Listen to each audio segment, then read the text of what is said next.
As the local union branch secretary, 58-year-old Stan Lawrence still regularly visits the Rolls-Royce factory in Shepherd's Bush, where he worked for 6 years. But in 1982, a collapsing American market for the luxury car ensured he became a statistic of the recession. Along with 96 workmates, Stan, who's a coach builder, was made redundant.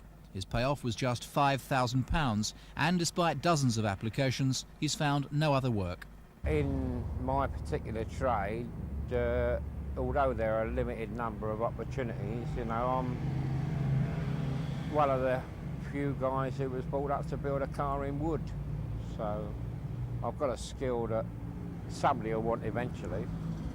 But that eventually may not even come before you retire. Well, I'll just enjoy myself as best I can in between, that's all. West London was once a manufacturing base for the rest of the capital, but recently the roll call of industrial casualties has been never-ending. Hoover, Firestone, AEC, Black & Decker, Mercedes-Benz and United Biscuits. All famous names either long gone or about to move. In place of manufacturing have come service industries employing dozens rather than thousands.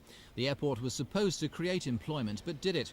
5 years ago, 58,000 people worked at Heathrow. Today that figure has dropped by 15,000.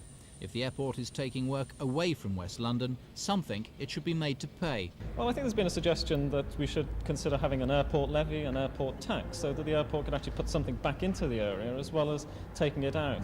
There's not so many people employed these days at the airport. Something like 13,000 jobs have been lost since 1979. So we're not getting a lot of benefit out of the airport at the moment. I think it's time for us to start looking a bit more practically at ways in which the airport could put something back into the community.